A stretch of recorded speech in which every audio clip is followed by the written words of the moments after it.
Hi, it's Mark from Top Local. I'm here with Simon Kelly of Insync Physio in Vancouver, one of Vancouver's most popular physiotherapy clinics, many-time winners of Best Physiotherapists in Vancouver. And today we're going to talk about a really common issue, shin splints. How you doing, Simon? How's it going, Mark? Thanks for having me today.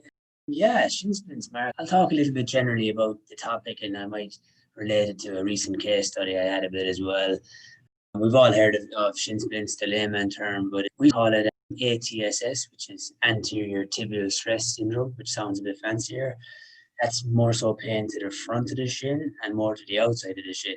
And then you have MTSS, which is medial tibial stress syndrome. That's probably the more common one where you feel it more distally or at the end of your leg, sort of on the inside of the shin bone. So a lot of people kind of get this pain when they kind of increase their running too quickly, essentially. A lot of pain down on the inside of that shin, or sometimes it can be a change in footwear, a change in surface, and things like that. So it's important, obviously, to diagnose, did the person take up running or any sort of activity like lots of jumping, lots of high impact activities that's kind of leading to this kind of pain. And it's also very important not to run through this pain because you can develop stress fractures or another thing called exertional compartment syndrome. So our job would really be deciphering, is it actually true shin splints, because that's like an umbrella term, or is it one of those other two things? But very important not to run through that pain. Some injuries, yes, it's okay to run through it a little bit and just kind of monitor it, but certainly if you keep going,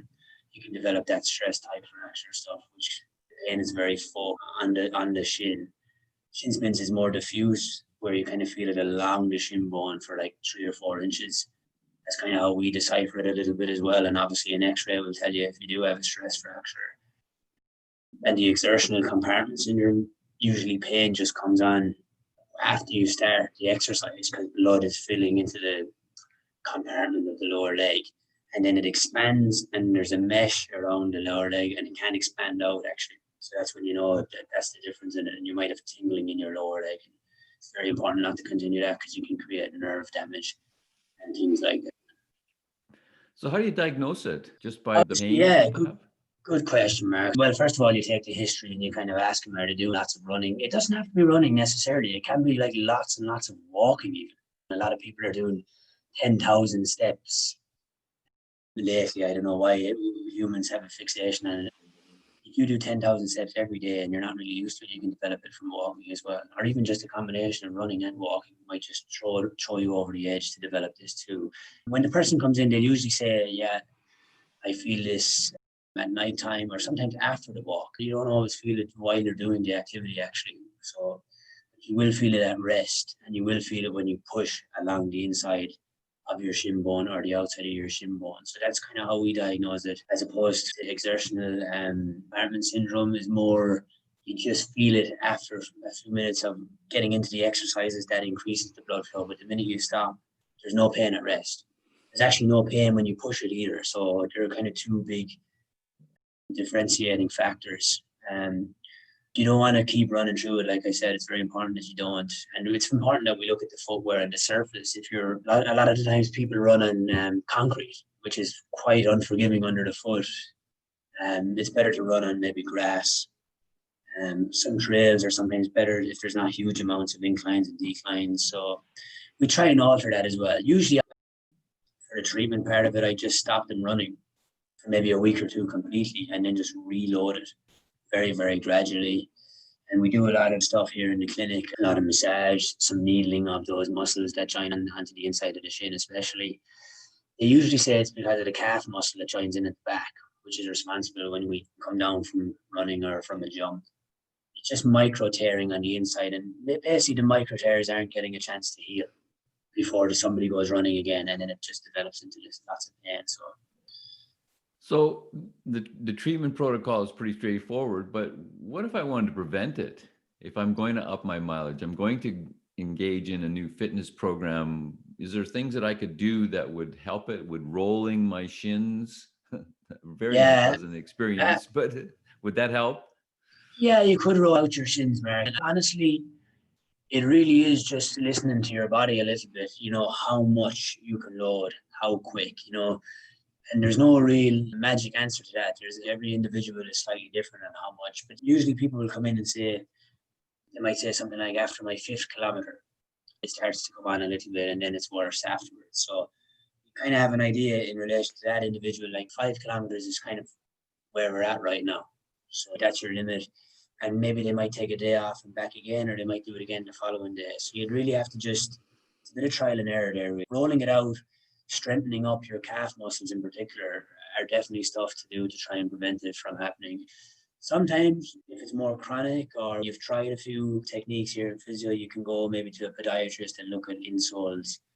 There is a bit of a link in some of the literature saying that like an overpronated foot or a flat foot can definitely predispose you as well. But so I'd like to try and not give people insoles right off the bat and see if we could get it right. But that's something I might come back to if we tried everything in our tool bag and it didn't work.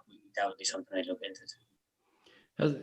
And this is just from a personal interest kind of point. Is there any research around the new kind of movement towards going more towards barefoot shoes, like the really non-supportive shoes that you wear that your foot has to strengthen rather than being over supported? Yeah, there's a lot of research out there, Mark, and even I think it's like everything in the world. You could find 10 research papers that say that for the pros of barefoot running, and that's how we were back in the wild, back in the day, running around, hunter and gatherers. Like there was no need for all this support. Why do we have it now? But then there's other arguments saying like, well, we didn't have tarmac and concrete and a lot of hard surfaces that we're running on now. So that's a very good question. It's a very good question. When I started my physio career, I was sort of told that insoles were the way to go. But as I developed throughout my career, it's only from a personal perspective that I don't want someone to have something in their foot forever if they really don't need it. But I'm not negating getting an insole. But if you've tried everything else, then I kind of go back to the insole, as I think it is beneficial in definitely some scenarios for sure, especially if someone is an athlete and really want to continue through their running, or they're in competition and they can't really afford to wait, go towards insoles for sure. And what kind of length of treatment are we looking at? What's a typical, I know it's individual, of course, maybe this is really individual, but what would be is it 3 weeks, 6 weeks? Yeah, you're on the money there, Mark. You know, some people, like literally, if you just stop running for 2 weeks and you just lower gradually, it could just literally be 4, 6, 8 weeks. It just really depends. Every physio might be slightly different. They might get you to run just cut down your mileage and you still might be okay. I just like to go for 2 weeks, just give it a total break until it's not too tender on to palpation or on touch in clinic here. And then we'd obviously do all the strengthening exercises in those sessions, and then we'd go back to do more higher impact stuff, because it is the higher impact stuff like running and jumping that really do create a lot of tension on the inside of that shin bone. So yeah, you're probably looking at 4, 6, 8 weeks max, for sure. So there you go. If you got shin splints, the guy to see is Simon Kelly. You can reach him at Insync Physio in Vancouver.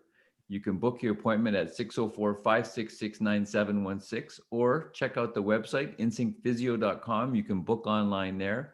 Or if you're in North Burnaby or the Burnaby area, they have a clinic there as well. You can reach them at 604-298-4878 or again, book online at insyncphysio.com. Thanks, Simon.